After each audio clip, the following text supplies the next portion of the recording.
સદગુરુદેવની જય। સચ બોલું તો જગ રૂઠે, જૂઠ બોલું તો રૂઠે રામ। સચ બોલું તો જગ રૂઠે, જૂઠ બોલું તો રૂઠે રામ।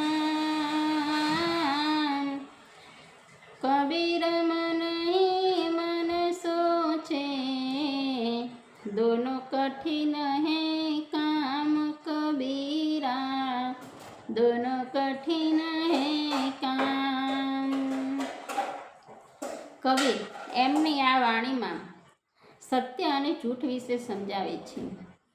કબીર કહે છે કે જો સત્ય બોલું તો જગતને નથી ગમતું, અને જો જૂઠ બોલું તો મારા અંદર બેઠેલો જે આત્મારૂપી રામ છે એ રૂઠી જાય છે।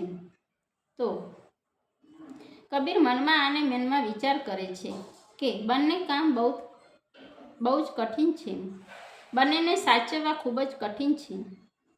આ જગત એવું છે કે એને સત્ય ગમતું જ નથી। જો તમે જૂઠ બોલીને ઘણા બધા કામ કરાવી લેશો તો પણ એમને ચાલશે, પરંતુ જો તમે સત્ય બોલશો અને સત્યથી તમે એ કામ કરાવશો તો લોકોને અને જગતને ગમતું નથી।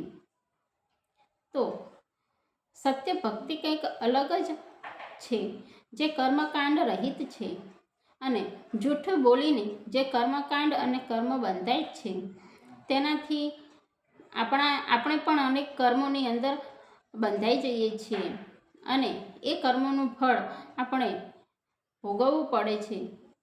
તો કબીર કહે છે કે જે પણ કંઈ કઠિનાઈઓ આવે, પરંતુ સત્યરૂપી જે કર્મ છે એ દ્વારા જ સત્ય બોલીને જ આપણે આપણા જીવનમાં ચાલવું જોઈએ। ભલે થોડી મુશ્કેલી પડે, પરંતુ આપણે કર્મકાંડ રહિત થઈ જઈશું। માટે કબીર સત્ય બોલવાનું આપણને એમની આ વાણીમાં સમજાવે છે। સદગુરુદેવની જય।